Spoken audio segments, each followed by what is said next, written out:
Então hoje nós vamos continuar, né, falando dessas disposições gerais, né, deste contrato de compra e venda. Eu resolvi aprofundar mais a questão do contrato de compra e venda, né, antes de falar de outros tipos de contrato, porque os outros são mais simples, né, muito mais simples.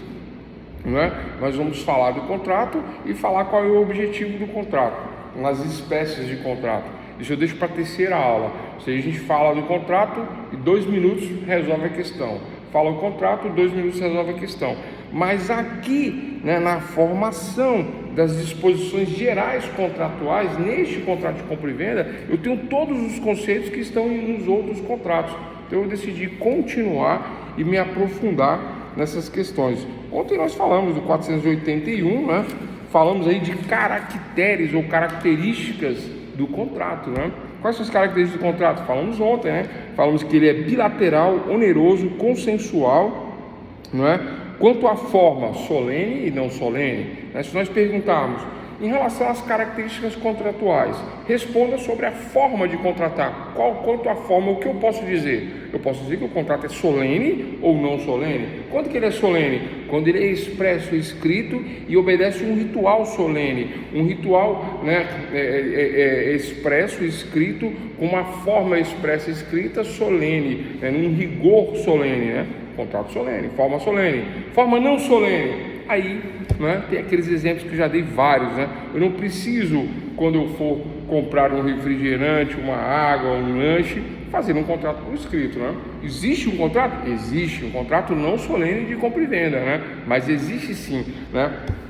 Existe a bilateralidade, a onerosidade e o consenso, né? Nós estamos de acordo. Na forma não solene, com a comutatividade, a equivalência do preço que eu pago pela coisa, né, pela res, né, corpórea, né, falamos de res corpórea e res incorpórea ontem também, né, e a execução instantânea do contrato. Qualquer contrato, né, o contrato tem aí como sistema, né, alemão, lá no 481 que define isso, né, 3 aspectos.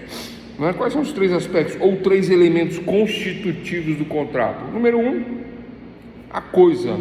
2, o preço. E 3, o consenso. Não necessariamente dessa forma, né? Eu posso falar que a forma é o consenso. Estou de acordo. Há um preço a ser pago e há uma coisa, né, que tem uma equivalência aí de preço em relação, né, ao consenso. Resumidamente, nós falamos isso ontem e falamos de questões corpóreas, incorpóreas, né? E falamos sobre incorporadora, né? Quando eu adquiro aquele imóvel na planta, eu estou adquirindo imóvel? Sim, não, talvez, né? Eu estou comprando um imóvel que não existe ainda, que será feito, né? Algo a ser entregue no futuro. Aí tem a disposição aqui, ó, 483, a compra e venda pode ter objeto de coisa atual ou futura. Mas aqui, né, eu voltando um pouquinho, né, no 482, eu posso falar de coisa corpórea e coisa incorpórea. Se o imóvel está pronto, objeto corpóreo, né, objeto concreto. Se o imóvel não está pronto, eu não estou comprando um imóvel porque ele não está pronto. Não, professor, eu estou comprando sim um apartamento. Não, você está contratando o serviço da incorporadora, portanto um bem incorpóreo, não é? Abstrato, que virá a ser corpóreo, que virá a ser concreto no momento futuro. 482, 483, né?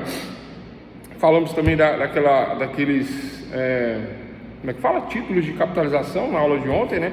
Sendo aí algo aleatório, uma entrega de coisa aleatória, né? Tudo aqui uma revisãozinha que nós estamos falando aqui. Então, pessoal, eu decidi aprofundar em mais temas referentes ao contrato de compra e venda pelo grau de complexidade que nos levará a entender os outros contratos com muito mais facilidade. Então, na sequência, continuando, por exemplo, o artigo 485 do Código Civil, quem está com o código aí aberto aí, pode dar uma confirmada, diz que a fixação do preço pode ser deixada ao arbítrio de terceiro. Então, olha só, o contrato é consensual, ele é bilateral e ele é oneroso. E eu posso deixar o arbítrio de terceiro, um terceiro dirá o preço da coisa, sim ou não? Se eu estou de acordo, se eu quero o objeto e se eu pagarei o preço, eu acho que está tudo correto, dentro daquelas características contratuais lá, a comutatividade, né? A equivalência do preço em relação à coisa, eu estou de acordo com tudo isso, não é? Mas aí vem dizendo que é possível que um terceiro arbitre o preço. Quem é o terceiro aí? Eis a pergunta, eis a questão do 485. Boa noite, né? Eis a questão do 485. Quem é o terceiro? Essa é a pergunta que não está respondida aqui no artigo 485. Eu vou continuar aqui, ó. Se o terceiro não aceitar a incumbência, ficará sem efeito o contrato. Se o terceiro não aceitar colocar preço na coisa, esse contrato fica sem valor, porque não tem preço a coisa, né? Contrato pelo 481 pelo contrato de compra e venda, um dos contratantes se obriga a transferir o domínio de certa coisa a outro, né? E o outro, né, a pagar-lhe certo preço em dinheiro. Então o contrato é preço, coisa e consenso, bilateralidade, onerosidade, né? Todas essas questões envolvem o contrato. Está lá no 481, esse é o conceito do contrato, né? Mas e quando eu chego aqui, aí existe a possibilidade de um terceiro dizer o preço da coisa. Não é o dono da coisa que diz o preço, é um terceiro. Eu vou continuar aqui. Se o terceiro não aceitar, contrato nulo. Quando é que isso acontece? Quem é o terceiro é a pergunta. Quem é o terceiro que o 485 Código Civil fala? Quem é esse terceiro que bota o preço? E aí, pessoal, se vocês têm alguma... é fácil essa questão, resolver isso é fácil, responder isso é fácil. Tem alguma coisa em mente aí, né? Então, vamos lá, vamos esquentar a mente aí, né? Se o terceiro não aceitar, é feito nulo, salvo quando acordarem os contratantes designar outra pessoa. O terceiro não aceitou, mas aí a gente pede para outra pessoa dar o preço. E aí, qual é o tipo de contrato que eu estou me referindo, estou falando aqui, né? Eu vou dar um exemplo só para a gente seguir, porque tem muito assunto, né? Apesar de que hoje vai ser, né? Nós vamos dar uma horinha aí certinha aí, tranquilo, né? Beleza? Porque aí não cansa ninguém, porque é muito conceito, é muita coisa, né?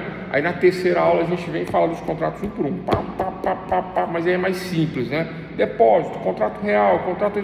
Até mesmo porque eu estava me recordando que no módulo anterior eu falei de vários tipos de contrato. E meio que eu vou repetir agora na sequência tipos de contrato, só aprofundando um pouquinho mais, né? Quando é depósito, quando é real, quando é comodato, né? Então a gente vai falar isso na aula de amanhã. Então olha só. Então, respondendo a pergunta, o terceiro que fixará o preço, de acordo com o 485 do Código Civil, que vocês não estão aí, né, conseguindo captar, né, ou já captaram e não querem falar, é o governo federal. Governo, pessoal. Como assim, professor? Né? O governo ele pode falar, não tem tabelamento, não tem margem aqui, o Estado não vai vir a livre negociação. Isso é verdade? Óbvio que não, não é? Não tem aquela política de preços abusivos. Se o preço é abusivo, o governo interfere. Olha, está abusivo, está muito caro, tem um cartel. O pessoal não pode se alinhar, o pessoal não pode fazer um cartel, o pessoal não pode abusar no preço. Então existe sim um controle, existe, ainda que menor, ainda que pequeno, ainda que leve, né? Ainda que um controle distante, mas o controle existe. Então o governo pode sim, o governo federal, há a possibilidade de se estabelecer um preço mínimo ou um preço máximo. O governo pode falar, olha, a margem é essa, trabalhem em cima disso. Ele não fixa preço, ele não tabela, ele não congela, mas ele fixa limites do que é mínimo e do que é máximo. Nem para aviltar o preço da mercadoria do produto e nem para haver um abuso no valor do preço. Olha que interessante, né? De que me vale saber isso? Ora, em matérias de contrato, em matéria contratual, né? Em relação ao meu fornecedor, vamos falar do combustível, em relação ao meu fornecedor de combustível, eu vou contratá-lo, né? Então, coisa, consenso, onerosidade, comutatividade, que é a equivalência de mercado, de equivalência de preço, né? Entrega imediata da coisa se for à vista. E aí tem esse detalhe: quem fixa o preço? Normalmente é o dono da coisa que fixa o preço, fala, o preço é X, te interessa? Interessa, vou comprar. É assim, esse é o contrato padrão, né? Standard. Mas neste caso aqui, como existe essa questão do governo intervindo, ainda que de forma leve, moderada, né, entre mínimo e máximo, para que não haja aviltamento, mas para que não haja um abuso, então existe aí as margens a ser trabalhadas. Qual é a resposta para a pergunta: quem é o terceiro na fixação do preço? Governo federal, né? Governo estadual. O governo estadual ou federal? Federal, né?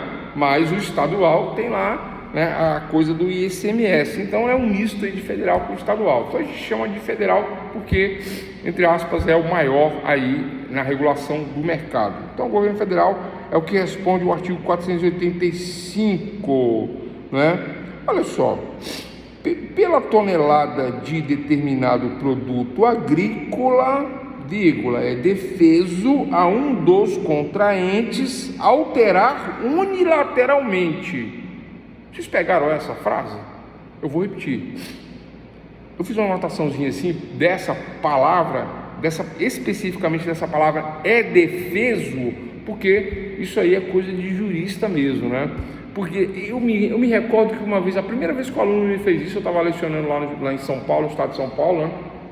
E o aluno falou assim: professor, é defeso, era algo relacionado à previdência, algo relacionado à pesca, né? E eu fiquei com aquela palavra na mente, é defeso, e realmente eu não sabia nem o que era defeso, né? Aí eu fiquei pensando, será que é defeso, é a defesa? Não, lembrei, é defeso o advogado se estribar na má-fé? É defeso o advogado se estribar na má-fé? Ele me fez essa pergunta, e essa pergunta tinha a ver com a aula de processo civil, que era a aula que eu dava na época. E aí, pessoal, é defeso? E aí você fica pensando, é defeso o advogado se estribar na má-fé? Né? E aí eu vou voltar aqui para o que está aqui no livro, na anotação aqui, olha só. Pela tonelada de determinado produto agrícola, e o produto agrícola tem uma variação, né? Tem uma variação né? na saca, no peso, um determinado local é por arroba, outro é por quilo, outro é por saca, né? Se há uma variação nesse produto agrícola, né? Olha só, na parceria agrícola, convencionando as partes que o valor do contrato seria regido de acordo com o mínimo estabelecido pelo governo. O governo estabelece o mínimo. Né? Neste caso aqui, que eu estou dando como exemplo, o governo federal, né, estabelece o mínimo. Pela tonelada de determinado produto agrícola. Vamos falar de milho, né? Então o governo estabelece o mínimo. Só que aí, olha só, é defeso a um dos contraentes, um ou outro, alterar unilateralmente. Se no meu contrato fala que um terceiro vai colocar o preço, e se o terceiro é o governo, o preço não está na saca do milho, o governo vai colocar, e vai ser pelo preço mínimo, é o que está no contrato. Isso acontece muito no agronegócio, viu? Isso acontece muito lá em Rondonópolis, Mato Grosso e etc e tal. Eu já trabalhei com esse pessoal lá. Trabalhei com São Carlos lá, né?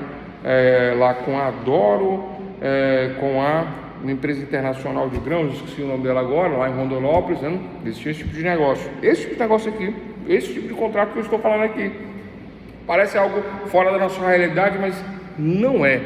Vocês, né, vão verificar isso na prática.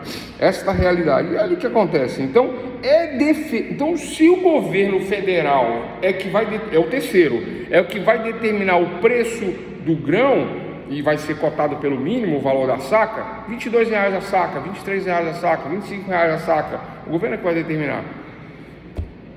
Aí, pela tonelada de determinado produto, aqui está falando de tonelada, estou falando de saca, vamos falar de saca, né?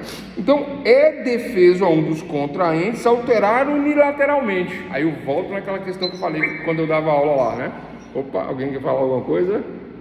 Aí eu volto naquela questão quando eu dava aula. O aluno perguntou: professor, é defeso o advogado se estribar na má-fé? O que é estribo? Estribo é um apoio, se apoiar, e o estribo é um apoio baixo, né? É um apoio de baixo, né? Caminhonete tem aquele estribo lateral, né? Costuma ter, né? Caminhões também tem estribo lateral, né? Para subir. Então é defeso o advogado se estribar na má-fé? Então, é defeso o advogado se apoiar na má-fé? Tira o estribo, apoio na má-fé? É defeso significa... Vocês sabem o que é defeso? Bora, pessoal. café, Coca-Cola e água, né? Para poder dar uma animada aí. Alguém vai? Defeso significa proibido, né? A pesca do defeso, lembraram agora? A pesca do defeso? O que é o defeso? É proibido pescar em determinada época do ano, por causa da piracema, que vai procriar, por causa da procriação de determinadas espécies de peixes, né? Chama-se defeso. Por que defeso? Porque é proibido. Então, é defeso o advogado se estribar na má-fé. Traduzindo, é proibido o advogado se apoiar na má-fé. É isso, essa é a palavra. Defeso parece uma defesa, não é. É proibida a palavra defeso. Bom, voltando aqui para o contrato, na fixação por terceiros no artigo 5º, 485 do Código Civil, nesta hipótese, nesta situação, eu tenho aí que é defeso, agora vem, modificar o preço unilateralmente, né? É isso, é proibido modificar o preço unilateralmente. Os contratos são bilaterais, certo? O dono da coisa, da res, ele costuma dar o preço para a coisa e eu posso aceitar ou não, na questão da consensualidade, né? Bilateralidade, onerosidade, consensualidade. Aceito ou não aceito? Aceito. Beleza, vou pagar o preço, não vou pagar o preço, vou pagar de outro. Mas aqui neste caso, não é o habitual, não é o tradicional, não é o standard do 481 do Código Civil. No 485 eu me refiro a um terceiro. Aí a pergunta, quem é o terceiro? Aí eu falei, governo federal. É ele que diz o preço. Se é ele que diz o preço, então é defeso eu alterar o preço unilateralmente. Eu que vou comprar, vou dar o preço. Não, vou pagar X. Ou o dono do grão, não, você vai pagar Y, porque é meu produto, você vai pagar o que eu quero. Então não pode, é proibido, é o que diz a lei. A lei fala de um terceiro fixará o preço, e esse terceiro fixará o preço, e é o que vai valer. E se existem regras para isso, né? De fixação de preço em determinados tipos de produto. Produtos cotados na bolsa, petróleo, né? Combustíveis, percebem? Parece que é muito fora da nossa realidade, mas é totalmente dentro da nossa realidade. Aí você começa a entender, nós começamos a entender como é formado o preço do combustível. Professor, então você está querendo dizer que esse 485 aí é o que fala na televisão lá? É o contrato dos distribuidores, dos postos de combustíveis, da Petrobras, etc e tal. Não são eles que fazem o preço da compra do produto? Não, porque é uma commodity, é internacional. Quem dá o preço é o mercado internacional. Quem dá o preço da commodity no mercado internacional, quem que é? Quem que é? As cotações das commodities nas bolsas de valores, né? Aí vai ter um valor lá mínimo, e aí em cima disso é vendido, é repassado, tem um custo, até chegar na nossa mão, tem um preço. Mas é um preço feito por um terceiro. Percebe que é um terceiro que faz o preço? Percebem aqui a realidade, qual que é? Caro aí do abstrato para o concreto. Eu vou ler o artigo de novo agora muda toda a visão agora, né? 485. A fixação do preço pode ser deixada ao arbítrio de terceiro, né? O árbitro, o juiz é um terceiro, que os contratantes logo designarem ou prometem designar. Logo se fala quem é ou, né, falaremos mais adiante. Se o terceiro não aceitar a incumbência, ficará sem efeito o contrato. Se não tiver um terceiro que bote o preço, não teremos um contrato, né? Salvo quando ocorrerem os contratantes designarem outra pessoa. Não vamos falar do que não houve, do que não fez, vamos falar do que se faz. E o que se faz é bilateralidade, onerosidade e consenso. Tudo bem, até aqui tudo bem. Mas como existe um terceiro regulador, um árbitro terceiro nessa relação contratual, há uma bilateralidade. Eu que compro e aquele que vende, há uma bilateralidade. Mas há um terceiro que coloca um preço. Essa é a questão que eu estou tratando aqui, um contrato onde um terceiro coloca o preço e ele se baseia, ele se margeia em uma situação. Aí vai depender do tipo, do produto, do que se está negociando. Dei 2 exemplos, que é a questão do combustível, e falei também da questão agrícola, né? O preço vai ser cotado por tonelada, vai ser cotado por saca, vai ser cotado por arroba, né? Qual é o preço do arroba do boi em determinada região, né? Região centro-oeste, região norte, nordeste. Há uma pequena variação, né? Face à regionalidade, né? Porque o gado criado no local onde tem chuva, onde tem uma pastagem, com milho, com braquiara, com soja, obviamente que é um gado mais em conta, porque ele tem uma alimentação mais barata, né? O gado criado no local onde tem menos água, com seca, com mais dificuldade para a plantação do milho, da soja, e eu ter que levar esse produto, tem um custo em cima disso. O custo de transporte, por exemplo, é um deles, né? E aí o que acontece? É uma outra cotação, não é uma outra cotação? E o que tem a ver com um contrato onde o preço é elaborado por terceiro? Tudo, os exemplos, são os exemplos que nós estamos dando, né? Então, se eu tenho um contrato cujo o preço que é, olha só pessoal, 481, vou repetir o conceito do contrato de compra e venda. Pelo contrato de compra e venda, um dos contratantes se obriga a transferir o domínio de certa coisa, que é a tradição, já falei. A tradição é, eu me obrigo a te dar o bem, né? O arroba do boi, a saca do milho, o combustível, barris, né? Os barris de petróleo ou combustível pronto, né? É a situação, a entrega da coisa, eu me obrigo. E quem comprou? Pagar o preço em dinheiro, pagar-lhe certo preço em dinheiro. Então é consenso, coisa e dinheiro. Basicamente eu resumo o conceito do contrato nisso. Agora, quando eu começo a ampliar os conceitos, as características, os elementos, e eu chego nessa questão do terceiro aqui, no 485, né? Quando eu começo a ampliar esses conceitos, né? E aí surge um terceiro que vai dizer o preço, e não é o dono da coisa que diz o preço, né? É um terceiro, porque existe uma regulamentação. A Agência Nacional do Petróleo é uma agência regulamentadora, é um caso. É isso mesmo? A ANP, né? E tem outras questões regulamentatórias. Estes dizem o preço de determinados produtos. Estou dando só um exemplo, né? Na questão agrícola também existe a regulamentação do preço de determinados produtos agrícolas. Que produtos são esses? Produtos que estão na cotação internacional.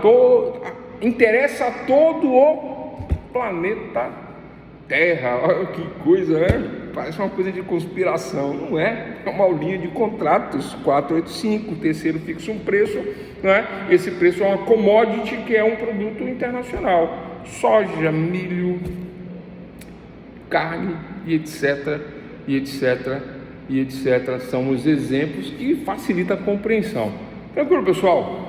Né? Então é isso aí que nós temos que entender por contrato onde um terceiro diz o preço. Se o terceiro não disser o preço, o contrato perde o efeito, é o que diz o artigo, né? Poderemos chamar um outro para dizer o preço? Poderemos chamar um outro para dizer o preço, mas isso tem que estar previsto no contrato, senão perde o preço, perde o efeito do contrato, né? Normalmente esses contratos têm tudo a ver com agências regulamentadoras do governo federal, né? E todos esses exemplos que nós passamos aqui agora, né? Tranquilo? Olha só, o 486, que é o artigo adiante do Código Civil, ele esclarece isso. Se vocês lerem o 486, vocês vão observar no texto já o que eu acabei de falar sem ler o artigo. Eu nem lembrava, mas vamos ler aqui agora. Eu vi aqui por cima, bati o olho e falei, opa, bolsa.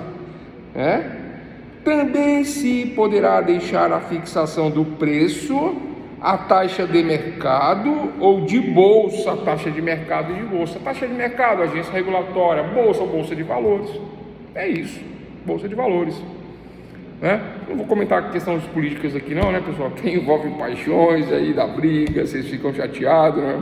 Se eu falar mal do candidato, né, da esquerda, aí fica chateado. Se eu falo mal do candidato da direita, aí fica chateado. Então não vamos falar de nenhum nem de outro. Mas um candidato fez colocações que afetaram o comportamento da Faria Lima, né? Da Bolsa de Valores brasileira. Não aconteceu isso esses dias, né?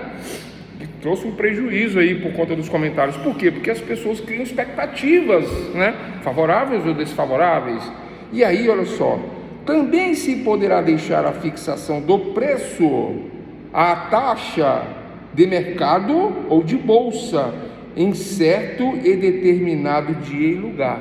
é o que diz o 485, que é o que nós estamos falando agora, né? O terceiro que regulamenta é o que falamos do 485. O 486, esse terceiro pode ser uma agência reguladora, né? Preço, fixação do preço, a taxa de mercado. Qual é a taxa de mercado? Será que é o dólar, né? Será que existe uma cotação para determinada questão envolvendo petróleo, milho, etc? Então, taxa de mercado ou de bolsa, né? Os preços que estão na bolsa de valores, etc. Aí vale para mim.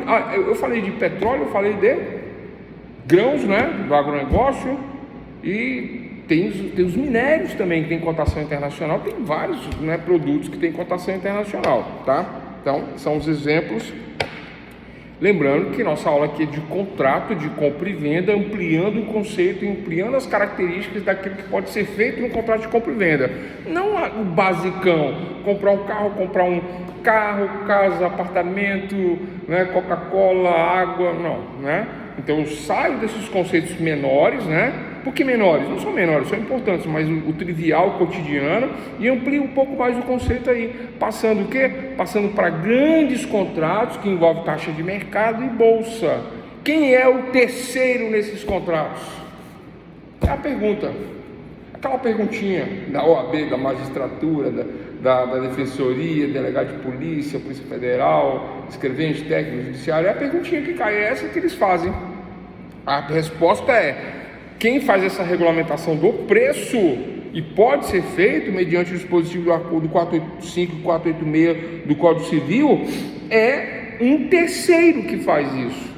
E o artigo adiante, 487, ele complementa: é lícito, é legal, as partes fixar o preço em função de índices ou parâmetros, desde que susceptíveis de objetiva determinação. Isso aqui arremata o que nós falamos anteriormente. Eu falo de taxa de mercado, falo de bolsa e falo de um terceiro, que é o governo. Se o governo não faz, tem agências, né, autarquias regulamentadoras que fazem isso, ou o mercado internacional faz isso, né?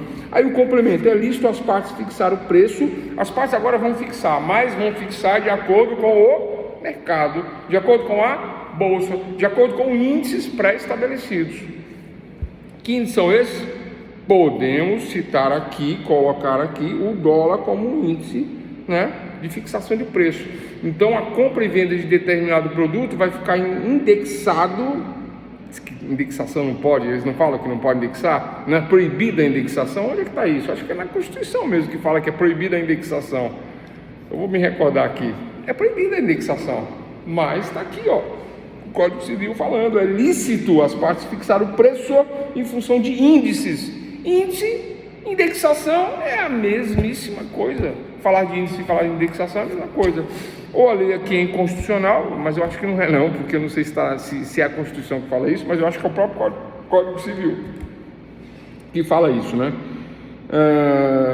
Então, fechando aí, taxa de mercado, bolsa e um terceiro que fixa o preço na bilateralidade. Então, uma perguntinha que não quer calar, né? O contrato tem como características bilateralidade, onerosidade, consensualidade, forma solene, não solene, né? Comutatividade e entrega imediata da coisa. São as características do contrato. Tem que saber isso, hein, pessoal? Ponta da língua, tem que saber, né? Então, mas em relação a coisa, preço e consenso, que são os elementos, né, básicos do contrato, este preço pode ser também fixado por um terceiro, né? Embora haja uma bilateralidade, uma consensualidade, mas existe um mercado regulador, 485, 486, 487, mercado regulador, né? Bolsa, mercado, agências reguladoras, e é lícito os índices ou parâmetros, né, objetivos e determinados. Quem que determina esses índices? O governo. Tranquilo? Fechamos aí essas características em relação ao terceiro. Salvo cláusula em contrário, aí tem um detalhezinho da tradição que eu queria falar aqui para continuar. Salvo cláusula em contrário, se não houver uma cláusula lá contrariando o que eu vou falar agora, ficarão as Esse é o casinho, pessoal, dos imóveis. Voltando à questão dos imóveis, né? Mas eu tenho que falar antes de uma outra situação. Tem que falar aqui antes de outra situação, mas vamos lá, vamos onde nós estávamos aqui. Quando eu faço o contrato de compra e venda que envolve um imóvel, vamos sair do terceiro agora, né? Mas tem a ver com o terceiro porque tem a ver com questões públicas, né? E este contrato de compra e venda na forma solene, contrato de compra e venda na forma solene, do que eu estou falando? Veículo, imóvel é um contrato de compra e venda na forma solene. Se nós perguntarmos, dê um exemplo de contrato de compra e venda que tem a forma solene. Qual é o clássico? O imóvel, por conta de quê? Da escritura, que é solene, né?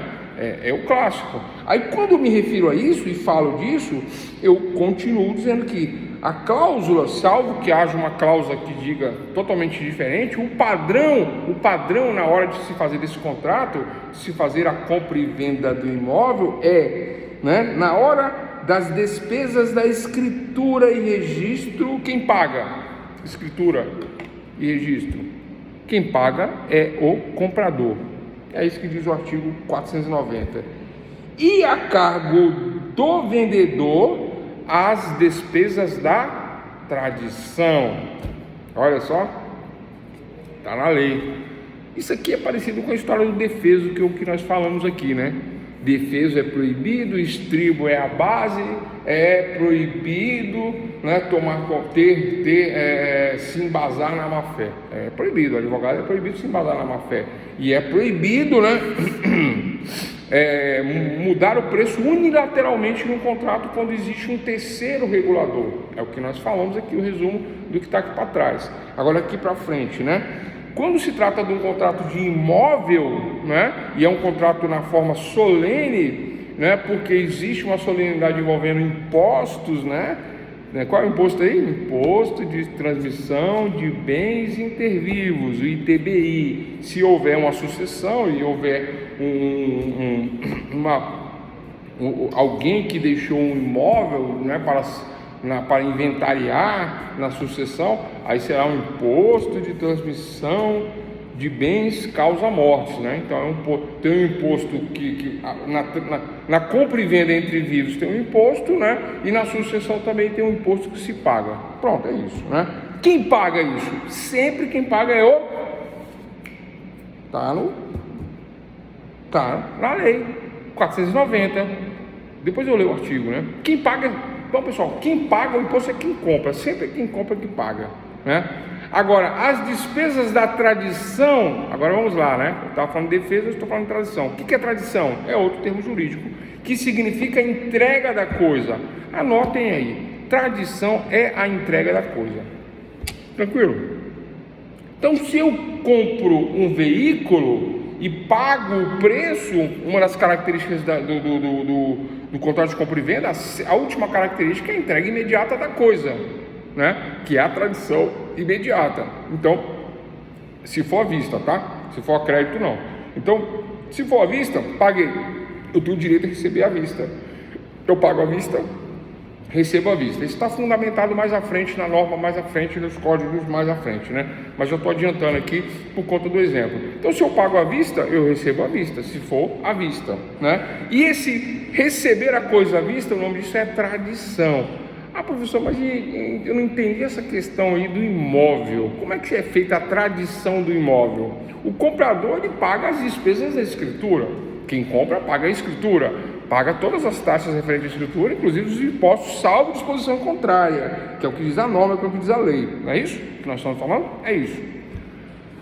Bom, então tudo bem. Então o comprador, ele paga sempre as despesas da escritura. Mas a tradição é por conta do vendedor. O vendedor é que paga as despesas da tradição. É outra coisa. As despesas da tradição não é a escritura, não é as taxas, não são os impostos e emolumentos referentes à escrituração do imóvel, que é por conta do comprador. A tradição é para que eu te entregue o imóvel, né? Se tiver qualquer despesa para te entregar o imóvel, por exemplo, fazer chaves, trocar chaves, pintar o imóvel, né? Arrumar a entrada, fazer qualquer qualquer coisa que seja necessário para que eu possa fazer a tradição, lembrando que o imóvel, ele é imóvel, ele não se movimenta. Como é que eu entrego algo que não se move, né? Então, como é que eu faço a tradição? Então, a tradição do imóvel vai estar ligado a essas questões de entrega efetiva da chave, do acesso, né? Então essas despesas correm por conta do vendedor. Vocês já viram que é comum, né? Não sei quem que já viu isso aí, né? Isso acontece muito em cidades como São Paulo, é muito comum isso aí, né? São Paulo, Minas, na Bahia eu não me recordo se era assim, mas na Bahia acho que também, né? É muito comum, eu vou comprar um imóvel, eu vou alugar um imóvel, eu vou no carro do corretor. Aqui a base, ó, 490, né? As despesas a cargo do vendedor, né? A cargo do vendedor são as despesas da tradição. Então ele que me vendeu, ele me leva no imóvel, ele entrega, ele, ó, tá aqui a sua chave, está aqui, ó, tal, né? As despesas de locomoção, de chaves, né? Entrega das chaves e qualquer outra questão relacionada à tradição, à entrega da coisa. Imóvel, ainda que imóvel, é o que diz o 490 do Código Civil. Tem uma questão aqui, ó, corretagem, compra e venda civil, obrigação da comissão. Esse é o detalhe. Comissão. Quem paga a comissão aí? Pessoal, quem paga a comissão?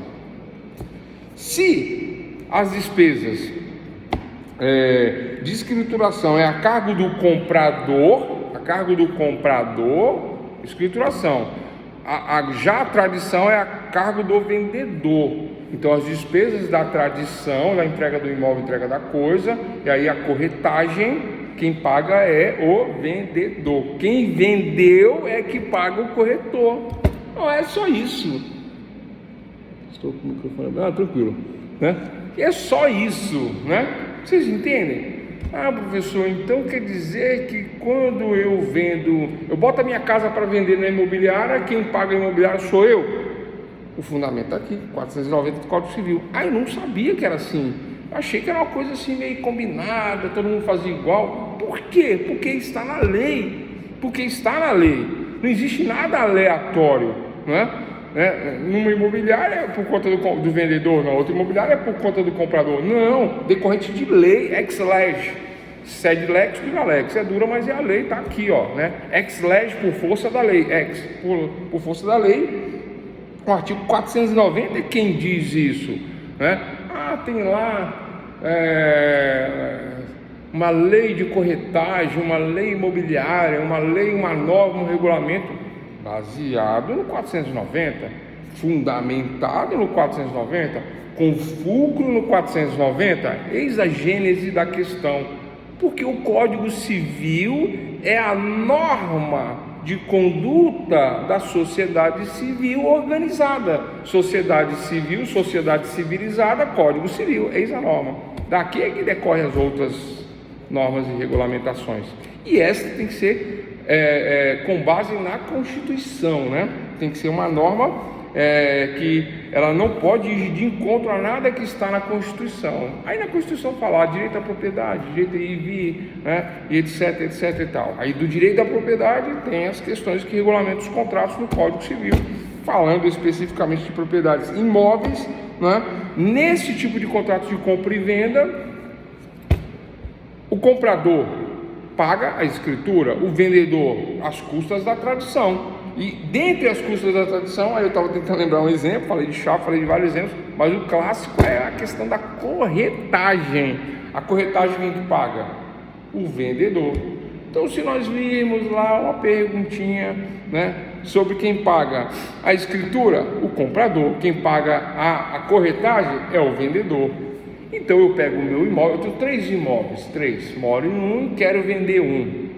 Onde que eu faço essa venda? Como que eu faço? Chamo o corretor, vou numa imobiliária e coloco o meu imóvel para vender e falo, olha, com a venda pagarei eu, vendedor, a corretagem, baseado no 490 do Código Civil, né? Salvo cláusula em contrário, mas a regra é essa. Já na hora que for feita a venda, quem comprou é que paga a documentação, que é da escritura, impostos, etc. Tranquilo? Faço isso, né, pessoal? Sem dificuldade de compreender, né? Ai, tranquilo, né? Bom, nulo é o contrato de compra e venda, ele é nulo, tá? Não é anulável, é um contrato nulo. Tem diferença de nulo para anulável. O contrato é nulo, ele faz o contrato, esse contrato não vale, ele é nulo esquece o que eu falei. Quais são as características do contrato? Consensualidade, bilateralidade, consensualidade, onerosidade, né? Forma solene, não solene, comutatividade e entrega imediata da coisa. Então essas são as características. Então vamos voltar para as primeiras: bilateralidade e onerosidade. Agora vamos lá, né? Então existe um preço aqui na coisa, né? O contrato, lá pelo 481 do Código Civil, eu entendo que o contrato é o quê? A entrega de um bem mediante um preço, né? E tudo isso de forma consensual, bilateral, comutativa, efetiva, etc. É o que está no 481, mas os conceitos que nós passamos adiante. E o contrato, ele se diz perfeito, ele é aperfeiçoado quando não existe reclamação de nenhum dos lados. 482 do Código Civil, nós falamos isso, né? Percebem isso? Estão incorporando aí os conceitos, né? Fora a questão da incorporação, que eu já falei, é outra história, né? Mas tem que incorporar os conceitos. Então, olha só, vai ser nulo o contrato de compra e venda, vai ser nulo, ele já nasce nulo, se fizer assim, não vale. Quando se deixa ao arbítrio exclusivo de uma das partes a fixação do preço. Em que caso isso, pessoal? Nos casos em que incide a questão pública, quando incide as questões do...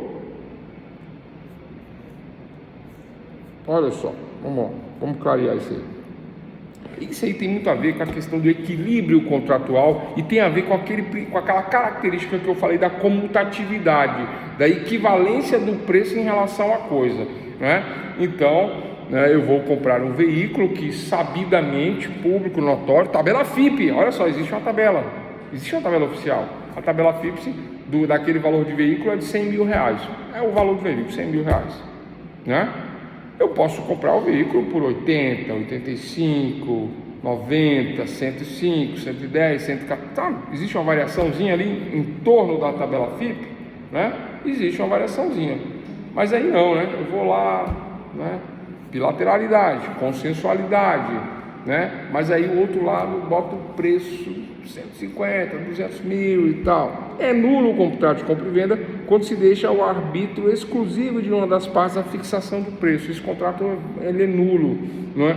Quando ele fora das regras de mercado, porque existe uma regulamentação para determinados produtos. Pessoal, isso vale para os produtos que têm regulamentação.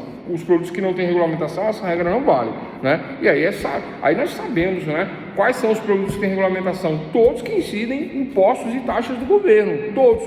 Os que não têm impostos e não têm taxas do governo, que é raro isso acontecer, aí não, né, não tem regulamentação. Pode vender e posso comprar do jeito que eu quiser, né? Mas até os produtos da cesta básica que são zero imposto, né, tem a regulamentação, né? Então é nulo o contrato de compra e venda quando um lado, né? Tô te mandando aí 100 sacas de arroz, tá? Sacas não, sacas de arroz, né? Tô te mandando, mas o preço é esse aqui, viu? Quer, não quer, não aceito conversa não. Aí eu posso arguir a nulidade desse contrato pelo 489 do Código Civil, dizendo, não é assim não, existe um mercado que regulamenta isso. Arroz eu acho que é commodities, né? Eu acho que commodities, arroz arroz, feijão também café é certeza, leite, carne, né? Então, se existe um terceiro regulador dentro daquele conceito que nós falamos anteriormente, dentro dessa teoria que nós falamos agora, anteriormente, se existe um mercado regulador, né, pelo 485 do Código Civil, se existe essa regulamentação por um terceiro, é ele que vai fazer a regulamentação, não eu não posso dar o preço do jeito que eu quiser, né? Existe uma margem a ser trabalhada, existe algo a ser trabalhado, existe uma regulamentação do governo federal em cima disso. Então é nulo o contrato de compra e venda quando se deixa o arbítrio exclusivo de uma das partes. Qual é a parte que normalmente faz isso? Que está vendendo, falou, te mandei aí, é X, toma a fatura. Não, peraí. Aí você vai arguir o quê? Um contrato nulo, por conta de ferir as regras de mercado. É isso. Estava dando exemplo do carro, mas não é o ideal. O ideal é a questão das commodities, agronegócio, bolsa, mercado e aqueles que têm índice, né? Índice ou eu falei, duas coisas, índice ou parâmetros, né? Mesma coisa, né? Índice ou parâmetros. Tranquilo. Então eis a questão aí voltada para a questão do imóvel. E por que eu citei o imóvel? Porque pelo imóvel você tira uma noção, você tem uma noção de outros tipos de contrato de compra e venda, né? Que aí vão ser, por analogia, assemelhados a essa questão do 490. Aí eu me pergunto, o que eu poderia citar como analogia? E tem vários casos, pessoal, vários, né? Se para imóvel, loteamento, condomínios e tal, existe essa questão da escrituração, né? Lembrando, quem paga a escritura? Comprador. Quem paga a tradição? Vendedor. Eis o resumo do artigo, né? Eis o resumo. Agora, quais são os outros contratos que não é este de compra e venda desta natureza, mas que são análogos? Aí você pode falar assim, o carro é a compra e venda de um veículo é análogo à questão do imóvel? Vamos pensar, né? Pelo comprador, as despesas da escritura. Carro não tem escritura, mas tem um documento. Então, se eu te vendo o veículo, a tradição, a entrega da coisa, a carreta, a cegonha, tal, deixar o carro em ordem, andando, funcionando, né? Mas a corretagem do meu vendedor é tudo por minha conta. Tradição é por conta de quem vende. Mas você que compra, você que vai documentar o veículo, compra e venda, né? Que o comprador paga a documentação do veículo. Pessoal, é uma regra do Código Civil. Vocês sabiam disso? É interessante, né? É uma regra do Código Civil. Parece que é uma coisa inventada assim aleatoriamente, que vem lá da antiguidade. Não, é uma regra do Código Civil. 490 é o contrato que fala isso. Então eu parto do bem imóvel, que tem uma escrituração, e para esse mesmo exemplo, por analogia, aí tem o veículo tem escrituração, mas tem um documento público, né? Certificado de registro e licenciamento de veículo, CRLV, o pessoal usa essa abreviação, né? Certificado de registro e licenciamento do veículo. Eu posso dizer, por analogia, que corresponde à escritura do carro? Ali vai os dados do motorista, ali vai os dados do veículo, ali vai os dados do dono do carro, de uma forma eletrônica, mas agora mais eletrônico do que antes, mais eletrônico do que nunca, né? Até mesmo porque você agora imprime um documento que está no sistema eletrônico, mas é análogo à situação da escrituração pública, análogo à escritura pública. E aí fechamos essa questão aí envolvendo os documentos, né? Poderia dar outro exemplo? Posso, mas não estou lembrando de nenhum aqui agora, né? Lembrei do carro, a escrituração para imóveis, mas existem outros, tá, pessoal? Quando incide questão polêmica, compra e venda de armas, né? Olha só, falei do imóvel, falei do carro, a arma. A arma tem uma documentação, não é só uma nota fiscal, tem uma documentação, tem uma nota de guia, tem um registro na Polícia Federal, né? Registro na Polícia Federal, tem aprovação do Exército e tal, tem uma situação, né? Não estou falando de carro, estou falando de porte de arma, né? Mas antes do porte de arma vem o registro da arma.